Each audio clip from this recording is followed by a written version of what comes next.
সুধীবৃন্দ, আসসালামু আলাইকুম। আমি আমার ইউটিউব চ্যানেল জহুস ভয়েসে আপনাদের স্বাগত জানাচ্ছি এবং একই সাথে চ্যানেল সাবস্ক্রাইব করবার জন্য আপনাদেরকে বিনীত অনুরোধ করছি, যাতে করে পরবর্তী ভিডিও পেতে আপনাদের সুবিধা হয়।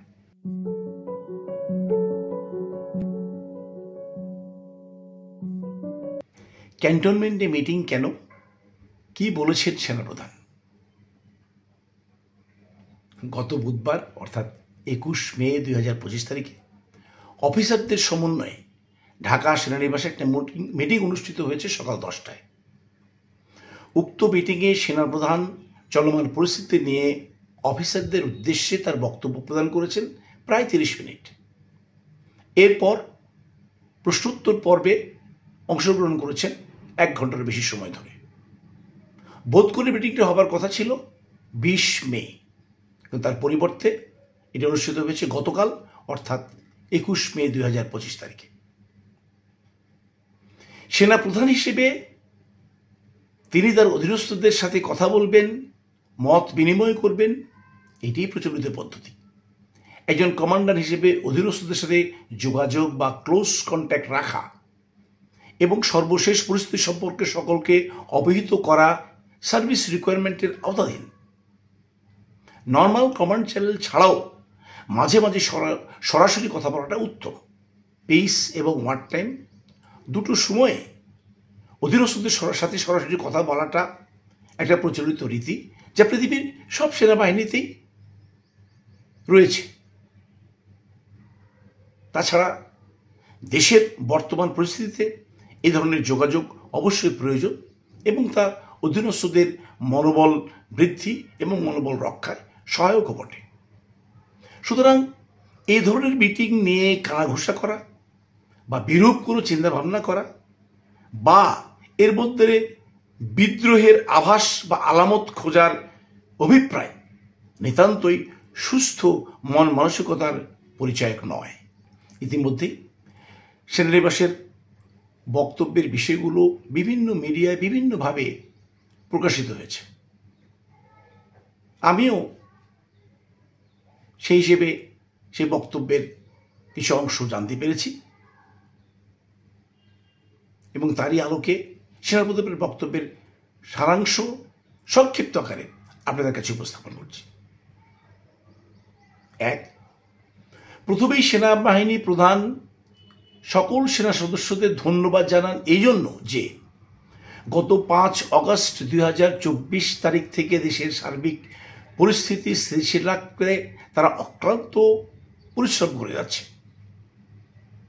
তবে তিনি আক্ষেপ করে এটাও বলেন যে এত সত্ত্বেও কিছু কুচক্রী মহল সেনাপ্রধান এবং সেনাবাহিনীর নামে অপপ্রচারে লিপ্ত রয়েছে।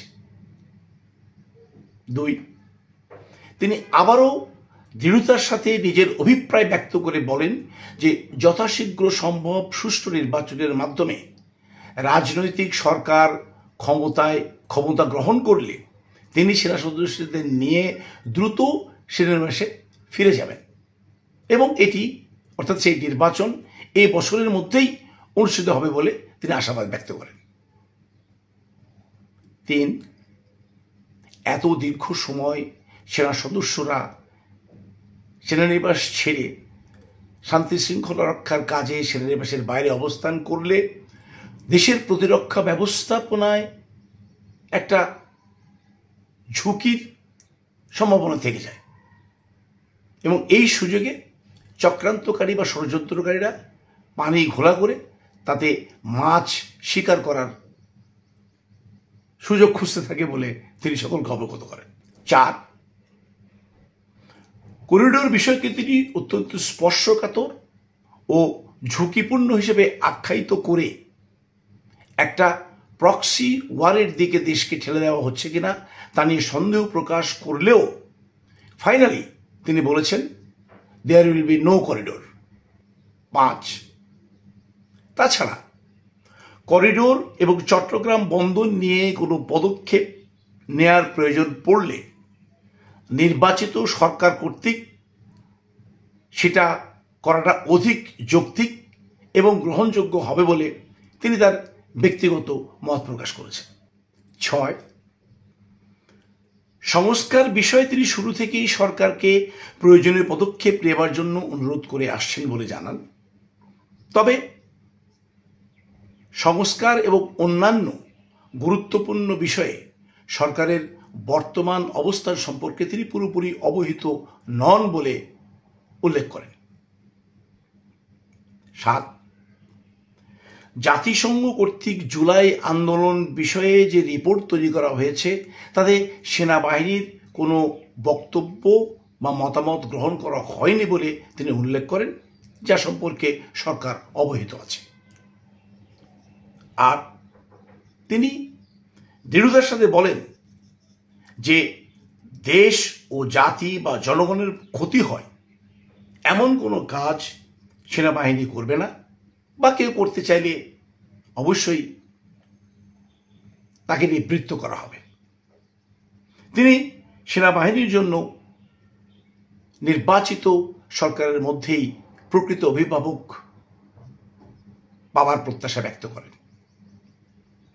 সবশেষে তিনি সকলকে ঐক্যবদ্ধ থাকার আহ্বান জানান। নিজ অবস্থায় ও আদর্শে অবিচল থাকলে কোনো মহলই সেনাবাহিনী বা দেশের কোনো ক্ষতি করতে পারবে না বলে তিনি উল্লেখ করেন। এবং সবশেষে সবাইকে ধন্যবাদ জানিয়ে তিনি মিটিং এর সকল কার্যক্রম সমাপ্ত ঘোষণা করেন। সুধীবৃন্দ, সেনানিবাসে অফিসারদের সাথে সেনাপ্রধানের মিটিং প্রচলিত আইন এবং নিয়মকানুন মেনেই করা হয়েছে। সুতরাং এটি নিয়ে অহেতুক সন্দেহ সমালোচনা বন্ধ হোক, এটাই প্রত্যাশা। সবাই ভালো থাকবেন। আল্লাহ হাফেজ।